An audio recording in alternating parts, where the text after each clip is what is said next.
warahmatullahi wabarakatuh. Halo semuanya, perkenalkan nama saya Ananda Rizky Sabrina. Saya adalah mahasiswi semester 2 dari program studi pendidikan Islam anak usia dini Universitas Islam Bunga Bangsa Cirebon. Video ini dibuat untuk memenuhi nilai mata kuliah ulangan tengah semester pada mata kuliah Communication Learning yang diampu oleh dosen Miss Nilam. Kali ini kita akan membahas tentang penerapan pendekatan play-based learning bagi anak special needs di sekolah. Teman-teman, pastikan anak usia dini dan bermain itu tidak dapat dipisahkan, karena bermain sudah menjadi bagian dari hidup anak-anak. Begitu pula dengan anak penyandang disabilitas. Anak usia dini, khususnya di lingkungan sekolah, pasti melakukan hal atau kegiatan bermain, baik di luar ruangan maupun di dalam ruangan. Nah, menurut Walter, orang tua yang memiliki anak usia dini itu tidak banyak memiliki waktu yang cukup untuk bermain dengan anak-anaknya. Dan orang tua juga tidak menyadari dan tidak mengetahui bahwa dampak positif dari aktivitas tersebut itu sangatlah banyak. Sehingga anak-anak dalam melakukan bermain ini hanya dilakukan di sekolah. Dengan itu, kurikulum sekolah membuat suatu pendekatan dalam pembelajaran yang dinamakan play-based learning atau pembelajaran berbasis bermain, yang menjadi salah satu dari banyaknya pendekatan yang digunakan untuk mengoptimalkan tumbuh kembang anak usia dini. Nah, pendidik dapat dengan sengaja membentuk lingkungan permainan untuk menumbuhkan kemampuan anak yang dinamakan play-based learning atau lingkungan berbasis bermain ini. Jadi, anak akan berkembang secara optimal dengan cara yang menyenangkan dan juga tidak merasa tertekan, akan merasa bahagia gitu untuk melakukan aktivitas yang dibuat oleh guru.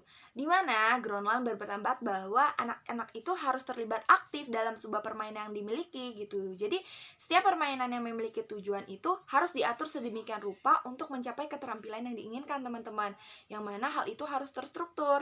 Play-based learning ini diterapkan di sekolah inklusi juga tentunya, yang akan memiliki dampak yang baik bagi perkembangan anak-anak penyandang disabilitas yang ada di sekolah tersebut. Nah, peran pemerintah dalam pendidikan inklusi sebagai penyedia maupun fasilitator bagi anak-anak berkebutuhan khusus itu, seperti anak-anak normal lainnya, itu sangat besar.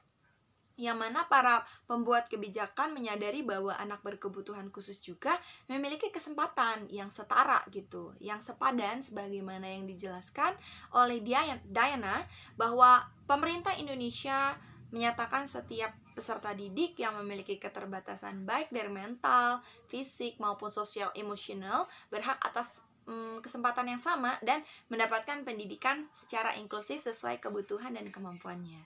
Selain Indonesia, tahu nggak sih negara mana lagi? Nah, negara itu adalah Yunani yang juga menerapkan hal yang sama terkait dengan praktek pendidikan inklusi, sebagaimana yang dikemukakan oleh Argyropoulou dan Papodi, yang mana pemerintah Yunani juga menetapkan prinsip di mana pendidikan bagi anak usia dini adalah wajib dan bagi anak berkebutuhan khusus akan dilayani secara inklusif pada lembaga pendidikan setempat. Yang mana beberapa kriteria pembelajaran berbasis bermain yang dapat dilakukan pada program pendidikan inklusif ini menurut Wilson adalah yang pertama, dapat berperan secara aktif dan pembelajaran bermain berbasis play-based learning. Yang kedua, anak selalu bisa terlibat selama pembelajaran berbasis bermain yang dilakukan di sekolah. Yang ketiga, anak mendapatkan informasi yang bermakna saat melakukan pembelajaran berbasis bermain ini.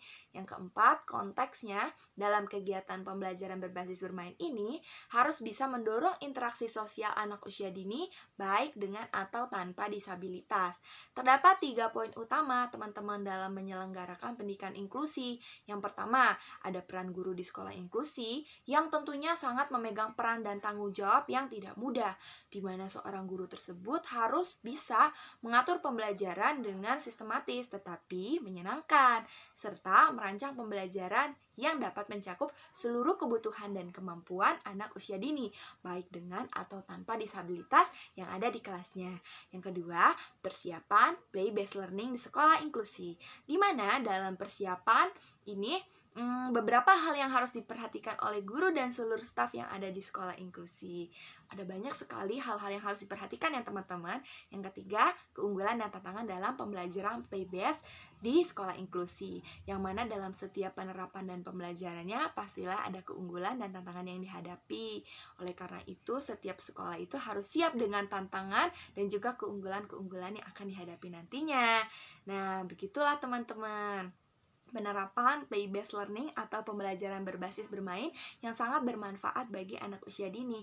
Jadi, ketika anak usia dini itu lebih banyak bermain, mereka itu pastinya akan berproses dan akan banyak sekali belajar dengan cara bermain itu. Tentunya kita sebagai seorang pendidik harus memiliki tujuan dan harus bisa memenuhi semua indikator dan target pencapaian anak usia dini.